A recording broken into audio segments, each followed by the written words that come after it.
तो एपिसोड के स्टार्टिंग में हम देखते हैं कि किंग यू ज़्याओशेन को अपने घर ले आती है, जिसके बाद ज़्याओशेन मास्टर को बताता है कि ये वो जगह है जहाँ मुझे किंग यू ने काटा था। तो किंग यू उसे मना करती है और उससे कहती है कि हर किसी को इसके बारे में मत बताया करो। जिसके बाद मास्टर कहता है कि ज़िक्यू एक चोजन चाइल्ड है और वो ट्यांशी सेक्ट के बेवकूफ़ हमसे फेवर चाहते हैं। जिसके बाद वो ज़्याओशेन से कहता है कि तुम अपना नाम तो बताओ, मैंने तो तुम्हारा नाम ही नहीं पूछा। तो ज़्याओशेन उसे अपना नाम बताता है। तो मास्टर उससे कहता है कि तुम हमारे लोगों के लिए लड़ रहे हो, तो तुम हमारे लिए एक हीरो हो, और क्या तुम वाकई में हमारे साथ रहना चाहते हो? तो ज़्याओशेन कहता है कि मुझे यहीं रहना होगा। तो मास्टर कहता है कि ठीक है, अगर तुम यहीं रहना चाहते हो तो फिर तुम हमारे मिंगशू सेक्ट को ज्वाइन क्यों नहीं कर लेते? और फिर मास्टर उससे कहता है कि अगर तुम हमारे सेक्ट को ज्वाइन नहीं करना चाहते तो फिर शायद तुम हमारे साथ नहीं रह पाओगे। तो ज़्याओलेन इस पर एग्री कर जाता है और कहता है कि ठीक है, मैं ज्वाइन करता हूँ। जिसके बाद मास्टर अनाउंस करते हैं कि आज से तुम हमारे मिंगशू सेक्ट के ही डिसिपल हो। और वो किंग यू से कहते हैं कि जल्दी से ज़्याओशेन का रूम साफ करवाओ और उसे उसके रूम तक छोड़ाओ। ये कहने के बाद मास्टर कहता है कि अब रात बहुत हो चुकी है, मैं सोने जा रहा हूँ। ये कहकर वो वहाँ से चले जाते हैं।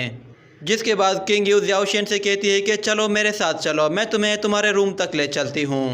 किंग यू उसे उसके रूम तक ले आती है और फिर उससे कहती है कि ग्रैंडपा मजाक कर रहे थे, तुम उसे सीरियस मत लेना। तो ज़्याओशेन कहता है कि मैंने उनसे एग्रीमेंट कर लिया है, मैं अब सेक्ट को ज्वाइन कर रहा हूँ।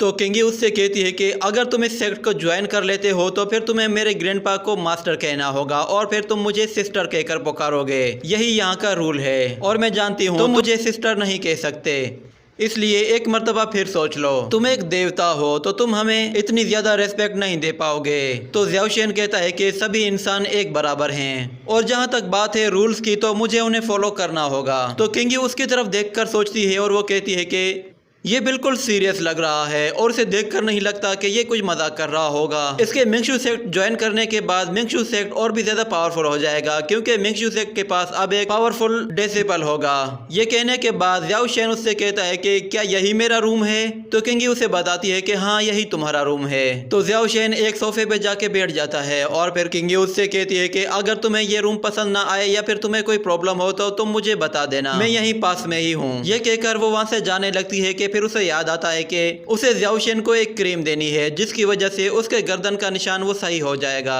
वो उस क्रीम को वहीं पे रख देती है, जिसके बाद वो वहां से चली जाती है और अपने रूम में जाकर सो जाती है। जिसके बाद हम देखते हैं सुबह होती है तो क्योलोंग उसे उठाता है। वो नींद से उठकर बैठ जाती है। जिसके बाद वो सोचने लगती है कि मैं तो ठीक से सो भी नहीं पाई, और वो ज़्याओशेन के बारे में कहती है कि ग्रैंडपा ने उसे सेक्ट ज्वाइन करा लिया, जो कि बहुत ही अमेजिंग बात है, मगर अब मुझे उसे अपना जूनियर ब्रदर कहना होगा। ये कहने के बाद उसे ग्रैंडपा के हंसने की आवाज़ आती है, तो वो वहाँ से बाहर जाकर उन्हें देखने जाती है। और वो जब ग्रैंडपा के पास पहुँचती है तो देखती है कि ज़्याओशेन ग्रैंडपा के साथ बातें कर रहा है। तो ग्रैंडपा किंग यू से कहता है कि इसे देखो ज़रा, मैंने इसे तुम्हारे फादर के कपड़े दिए हैं और इसे ट्राई करने के लिए कहा था, इसको ये कपड़े बिल्कुल फिट आ गए हैं, क्या ये इन कपड़ों में अच्छा नहीं लग रहा? तो किंग यू मास्टर से कहती है कि क्या ये मेरे फादर के कपड़े हैं? मैंने तो उन्हें इन कपड़ों में कभी नहीं देखा। तो मास्टर कहते हैं कि ये कपड़े तुम्हारी मदर ने बनाए थे। ये कहने के बाद मास्टर कहते हैं कि मेरे पास तुम्हें देने के लिए कुछ है। वो उसे एक बड़ी स्वॉर्ड निकाल कर देते हैं और उससे कहते हैं कि तुमने मिंगशू सेक्ट को ज्वाइन किया, इसलिए ये गिफ्ट हमारी तरफ से है। तो ज़्याओशेन वो स्वॉर्ड उनसे ले लेता है। जिसके बाद हम देखते हैं कि अचानक से एक बहुत बड़ा ब्लास्ट होता है, जिससे ज़मीन हिलना शुरू हो जाती है और सब लोग बाहर की तरफ भागते हैं। जब वो लोग बाहर आते हैं तो देखते हैं कि आसमान में मौजूद एक फॉर्मेशन जो कि गायब हो जाती है और फिर हमें दिखाया जाता है उस टावर को जहाँ पे ज़िक्यू को रखा गया था। उस टावर के ऊपर एक पोर्टल ओपन होता है, जिससे 3 लोग बाहर आते हैं और उन तीनों में से 2 लड़कियां और 1 लड़का होता है। इन तीनों का ताल्लुक डीमन सेक्ट से है। वो तीनों ही ज़िक्यू की तरफ आगे बढ़ते हैं। जिसके बाद हम देखते हैं किंग उन्हें देख लेता है और वो सभी एल्डर से कहता है कि जल्दी से उस फोर्स फील्ड को एक्टिवेट करो। ये कहकर वो सब लोग अपनी एनर्जी जनरेट करते हैं और उस टावर की तरफ फेंकते हैं।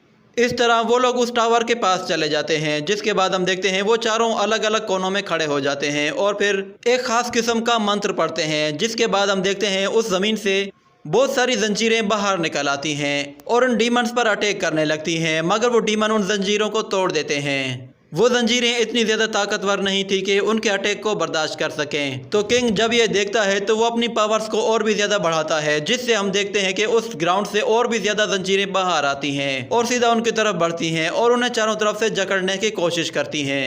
मगर उन डीमंस में जो सबसे सीनियर लड़की होती है वो अपने रेलिक से एक बहुत ही पावरफुल ड्रैगन को बाहर निकालती है, जो कि बाहर आते ही उन सभी जंजीरों को तोड़ना शुरू कर देता है। तो किंग जब ये देखता है तो वो अपनी पावर्स को और भी कई गुना बढ़ा देता है और वो डीमन गर्ल जब ये देखती है तो वो अपनी पावर्स को भी बढ़ाती है और वो बहुत ही जोरदार ब्लास्ट करती है, जिससे वहां मौजूद हर चीज तबाह हो जाती है और ज़ीक्यू नीचे गिर जाता है। जिसके बाद उस लड़की की नजर ज़ीक्यू की तरफ पड़ती है तो वो उसे पकड़ने के लिए फौरन से उसकी तरफ आगे बढ़ती है। जिसके बाद हम देखते हैं कि वहां पर एक बहुत ही जोरदार ब्लास्ट होता है, जिसके बाद ये सीन यहीं पे कट होता है। अगले सीन में हम दोबारा से ज़्याओशेन को देखते हैं, जहाँ पर किंग्यू कहती है कि ये सारा शोर तो टियानशी सेक्ट से आ रहा है, वहाँ पे जरूर कोई खतरा होगा। तो ये सुनते ही ज़्याओशेन फौरन से उड़कर वहाँ चला जाता है। जिसके बाद किंग्यू अपने केओलोंग से कहती है कि चलो हम लोग भी वहाँ चलते हैं। तो केओलोंग भी फौरन से ट्रांसफॉर्म हो जाता है, जिसके बाद वो दोनों भी उड़कर वहाँ जाने लगते हैं। और उसी के साथ हमारा आज का एपिसोड यहीं पे ख़त्म होता है।